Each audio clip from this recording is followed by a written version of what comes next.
Hello student, आज के class में हम 9th का ये एक्सरसाइज 2.1 का सॉल्यूशन कराएंगे। इसका बेसिक मैंने सारा समझा दिया था। तो चलिए यहाँ शुरू करते हैं। एक्सरसाइज 2.1 एनसीईआरटी का ये क्लास 9th का है, पॉलिनोमियल चैप्टर। फर्स्ट क्वेश्चन ये है, which of the following expressions are polynomial in one variable and which are not. यहाँ पे हमें ये बताना है कि नीचे लिखे हुए इस एक्सप्रेशन में से कौन सा एक्सप्रेशन जो है वो एक पॉलिनोमियल है और कौन सा पॉलिनोमियल नहीं है। तो पॉलिनोमियल को पहचानने का एक ही तरीका है, कोई भी एक्सप्रेशन अगर लिखा हुआ है, जैसे फर्स्ट क्वेश्चन में 4x² - 3x + 7, तो हमें बताना है ये पॉलिनोमियल है या नहीं है। तो पॉलिनोमियल के लिए जो हमारा वेरिएबल है उसका डिग्री हमेशा एक पॉजिटिव इंटीजर यानी कि नॉन नेगेटिव इंटीजर होना चाहिए। यहाँ पे 2 है और यहाँ पे 1 है, इसीलिए ये एक पॉलिनोमियल हो जाएगा। तो इसका आंसर है कि yes, it is a polynomial of one variable. साथ में हमें ये भी देखना है कि यहाँ पे जो पॉलिनोमियल है वो 1 वेरिएबल का है या 2 वेरिएबल का है या 3 वेरिएबल का है, क्योंकि इसमें जो वेरिएबल है वो एक ही वेरिएबल है x, इसलिए ये एक पॉलिनोमियल है 1 वेरिएबल का, और वो वेरिएबल कौन सा है, x। ऐसे ही सेकेंड नंबर अगर क्वेश्चन देखें, सेकेंड नंबर क्वेश्चन में y² + √2 है। इसे बताना है कि ये पॉलिनोमियल है या नहीं। तो पॉलिनोमियल के लिए एक ही कंडीशन है, जो हमारा वेरिएबल है उसका पावर हमेशा एक नॉन नेगेटिव इंटीजर यानी कि 0 1 2 3 4 ऐसे नंबर होना चाहिए। तो यहाँ पे वेरिएबल का पावर 2 है, इसीलिए ये एक पॉलिनोमियल हो जाएगा। हमें इस रूट से मतलब नहीं है क्योंकि ये नंबर में रूट लगा हुआ है। तो ये भी एक पॉलिनोमियल है, ये भी एक तरह का पॉलिनोमियल है। इट इज अ पॉलिनोमियल, और ये भी 1 वेरिएबल का ही पॉलिनोमियल है। तो इस क्वेश्चन में हमें बस इतना ही बताना था कि कौन सा पॉलिनोमियल है और नहीं है। ऐसे ही थर्ड नंबर क्वेश्चन अगर देखें, थर्ड नंबर क्वेश्चन में है 3√t + t√2। अब यहाँ पे वेरिएबल देख रहे हैं तो t में रूट लगा हुआ है, रूट का मतलब पावर 1/2 होता है। यहाँ पे वेरिएबल का पावर फ्रैक्शन में आ गया, इसका मतलब ये एक पॉलिनोमियल नहीं होगा। जब भी वेरिएबल का पावर फ्रैक्शन में आ जाए, नेगेटिव आ जाए, तो फिर वो पॉलिनोमियल नहीं होता है। तो यहाँ पे इसका आंसर डायरेक्ट लिख सकते हैं, no, it is not a polynomial. ठीक है, नो भी यस, नो भी लिख सकते हैं।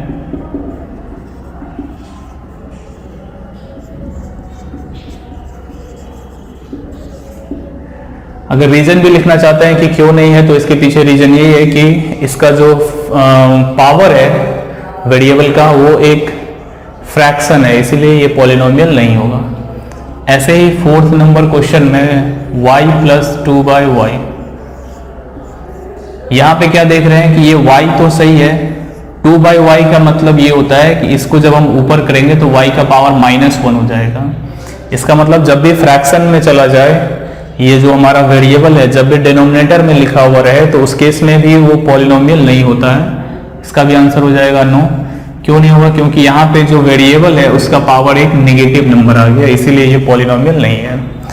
ऐसे ही अगर हम फिफ्थ नंबर की बात करें तो ये x⁻10 + y⁻3 + t⁻50। यहाँ पे हम देख रहे हैं क्या कि 3 वेरिएबल है, x, y और t, लेकिन हमें क्वेश्चन में पूछा था कि इसमें से ये कौन सा एक्सप्रेशन जो है 1 वेरिएबल का पॉलिनोमियल है। सिर्फ हमें 1 वेरिएबल का ही पॉलिनोमियल बताना था, लेकिन यहाँ पे 3 वेरिएबल आ गया। ये पॉलिनोमियल तो है लेकिन ये 3 वेरिएबल का पॉलिनोमियल है, तो इसका आंसर भी नो ही लिखेंगे। It is not a polynomial in 1 variable.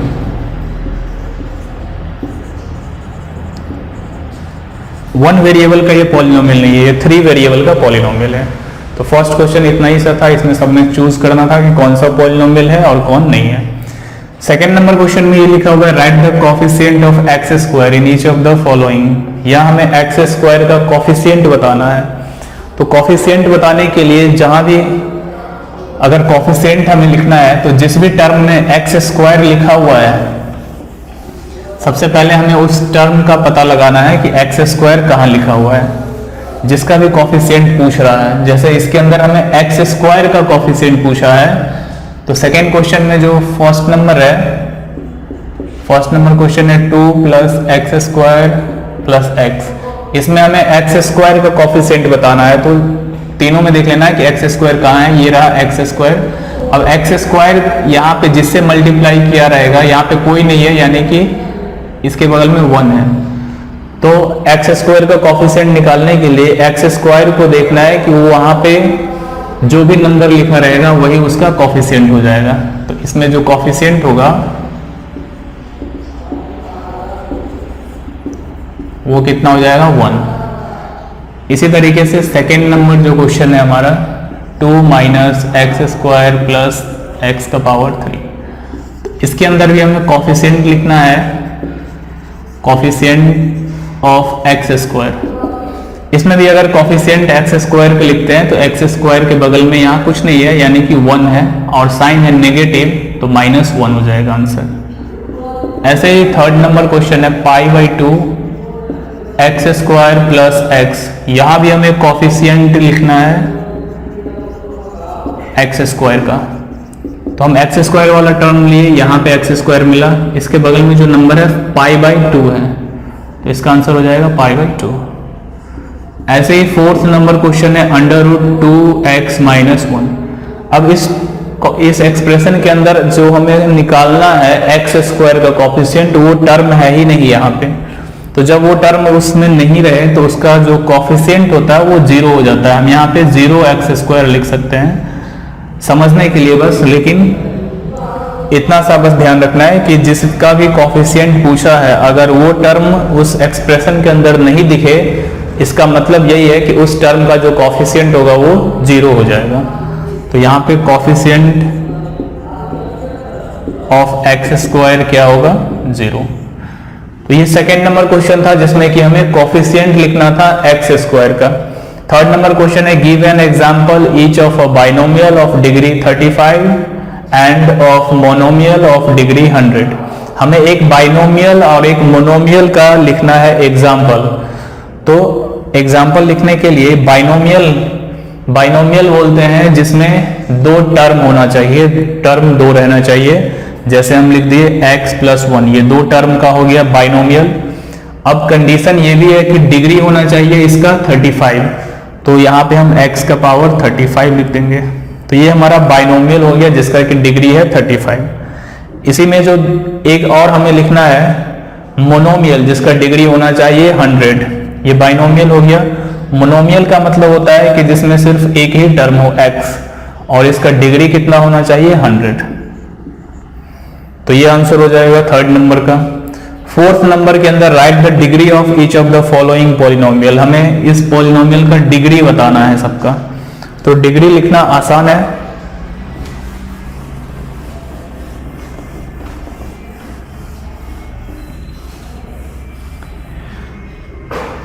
Fourth number question के अंदर हमें डिग्री बताना है। फोर्थ में जो फर्स्ट है 5x³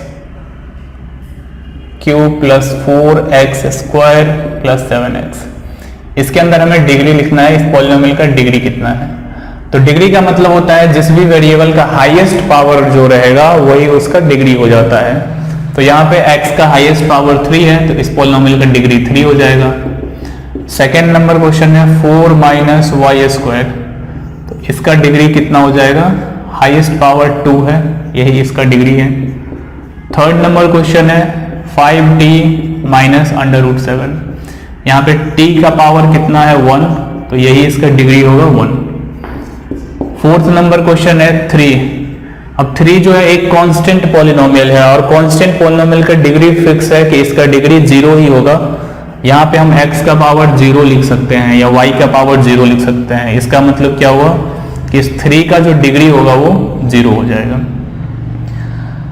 इसी तरीके से क्वेश्चन नंबर 5 है हमारे पास। यहाँ पे क्लासिफाई करना है कि कौन सा लीनियर है, क्वाड्रेटिक है और क्यूबिक है। लीनियर बोलते हैं जिसका डिग्री 1 हो, क्वाड्रेटिक बोलते हैं जिसका डिग्री 2 हो, और क्यूबिक जिसका डिग्री 3 हो।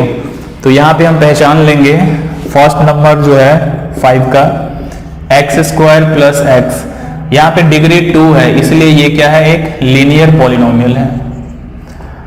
अगर सेकेंड नंबर की बात करें तो सेकेंड है x माइनस एक्स का क्यूब, यहाँ पे डिग्री 3 है, इसलिए ये क्यूबिक पॉलिनोमियल है। थर्ड नंबर अगर हम देखें तो y plus y square plus 4, यहाँ पे डिग्री 2 है, इसलिए ये क्वाड्रेटिक पॉलिनोमियल है। और फोर्थ नंबर है 1 प्लस एक्स, एक्स का हाईएस्ट पावर यहाँ 1 है, इसलिए ये लीनियर है। और फिफ्थ नंबर है 3t, यहाँ भी t का पावर 1 है, इसलिए ये भी लीनियर है।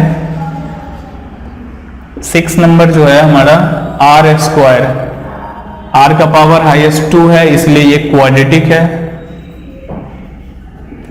और 7 नंबर है 7x क्यूब, यहाँ पे डिग्री 3 है, इसलिए ये क्यूबिक है। तो ये एक्सरसाइज 2.1 था क्लास 9th का पॉलिनोमियल चैप्टर से, जो कि बहुत ही इजी चैप्टर है ये एक्सरसाइज के। नेक्स्ट वीडियो में इससे आगे करेंगे।